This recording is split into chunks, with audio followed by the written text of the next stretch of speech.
আসসালামু আলাইকুম এভরিওয়ান। আশা করছি আপনারা সবাই অনেক ভালো আছেন। প্রায় ১.৫ বছর পর আমাদের গ্রামে যাওয়া হয়েছে এবার, এবং এবারের কোরবানির ঈদটাও আমরা গ্রামেই কাটিয়েছি। যদিও সব মোমেন্ট আমার ক্যাপচার করা হয়নি, তাও যেটুকু আছে আপনাদের সাথে ভাবলাম শেয়ার করি। এটা ছিল ঈদের আগের দিন। ঈদের আগের দিন গরু দুটো চলে আসে, সেটাই দেখছিলাম। অন্যদিকে রান্নাঘরে গিয়ে দেখি চালের রুটি বানানোর প্রস্তুতি চলছে। অনেকগুলো চালের রুটি সেদিন বানানো হয়েছিল। অন্যদিকে মাটির চুলায় এভাবে এরকম একটা সাঁচে খুব সুন্দর করে রুটিগুলো সেঁকে নেওয়া হচ্ছিল।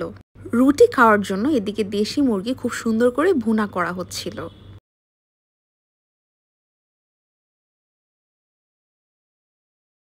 এটা ছিল ঈদের দিন। কোরবানির সবকিছু ভাগাভাগি করার পর দুটো বড় বড় হাঁড়িতে মাংস বসিয়ে দেওয়া হয়। কুরবানির মাংসে তো এমনিই অনেক স্বাদ, তার মধ্যে যদি হয় মাটির চুলায় রান্না করার, তাহলে তো কোনো কথাই নেই।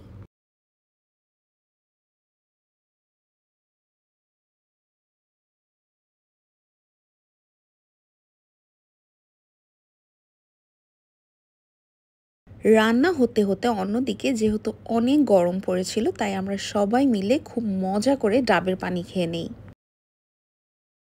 গ্রামের বাড়িতে ডাবের পানিতে যেই পরিমাণ স্বাদ বা মজা লাগে, সেটা না আসলে ঢাকা শহরে কিনে পাওয়া যায় না।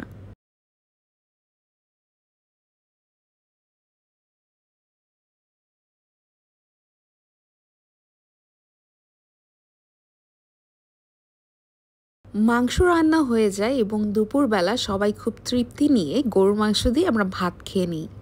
আলহামদুলিল্লাহ। এমনিতেও অনেক বেশি গরম পড়ছিল, কিন্তু সুবহান আল্লাহ বিকালবেলা খুব ঝুম একটা বৃষ্টি হলো এবং পরিবেশটা বেশ ঠান্ডা হয়ে গিয়েছিল। এটা ছিল ঈদের পরের দিন।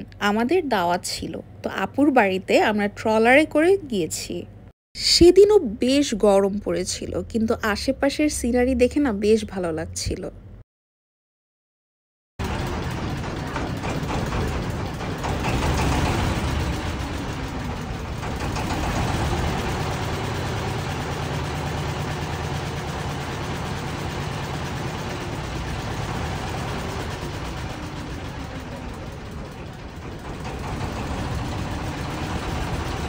গরমে এত বেশি খারাপ লাগছিল, আর কোনো ক্লিপই নেওয়া হয়নি। এটা ছিল বিকেলবেলা, আমরা আরেকটা আপুর বাড়ি বেড়াতে যাই। মাশাল্লাহ, সেই বাড়িতে কি সুন্দর সবেদা ধরেছিল, তারপরে অনেক বেশি জাম্বুরা হয়েছে।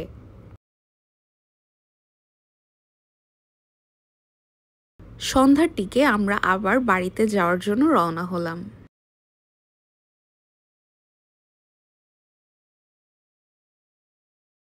এটা ছিল তার পরের দিন। সেদিন আবারও বাড়ির সব গাছ থেকে ডাব পাড়া হচ্ছিল।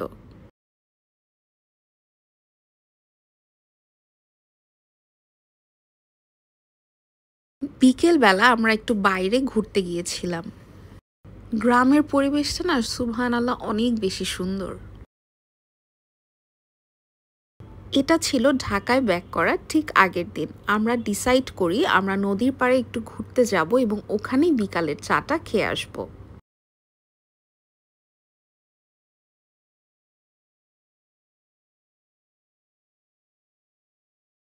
তো যেই কথা সেই কাজ, বিকালবেলা নদীর পাড়টা বেশ ভালো লাগছিল।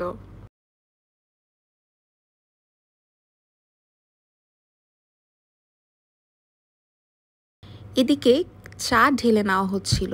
সেদিনের চায়ের কালারটা মাসাল্লাহ এত সুন্দর হয়েছিল, আর চাটাও বেশ মজা লাগছিল। এত সুন্দর একটা পরিবেশ, আর সাথে এক কাপ চা, আর তার সাথে টোস্ট থাকলে তো কোনো কথাই নেই।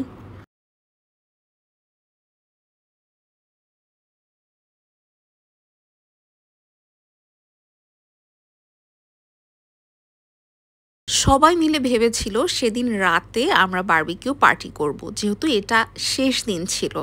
কিন্তু এত বেশি গরম ছিল, এরপর সিদ্ধান্ত নেওয়া হয় গরুর মাংস দিয়ে আমরা সুন্দর করে খিচুড়ি রান্না করব সবাই মিলে, আর ওইটাই আমরা রাত্রে খাবো। আগুনটা ধরতেই চাচ্ছিল না। অনেক স্ট্রাগলের পর খুব সুন্দরভাবে আগুনটা ধরে যায় আর এদিকে খিচুড়ি বসিয়ে দেওয়া হয়। সবাই মিলে খিচুড়ি রান্না করার এই সময়টা বেশ ভালোই লাগছিল।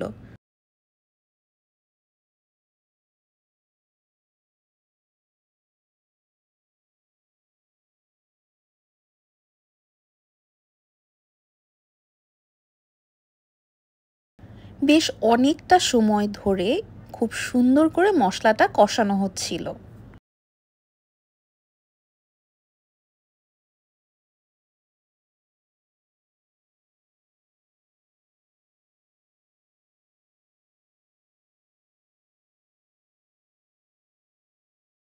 অনেকটা সময় ধরে মসলা কষানোর পর যখন তেলটা ভেসে উঠল তখন মাংস ধীরে ধীরে দিয়ে দেওয়া হলো।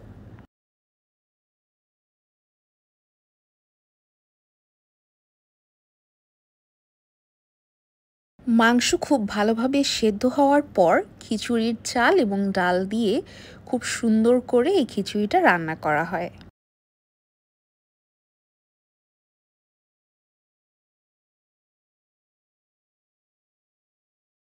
খিচুড়ি রান্না করার পর সবাই একসাথে মিলে আমরা এই খিচুড়ি রাত্রেবেলা খাই এবং পরের দিনই আমরা ঢাকায় চলে আসি। আজকের ভিডিওটি এই পর্যন্তই। আল্লাহ হাফেজ।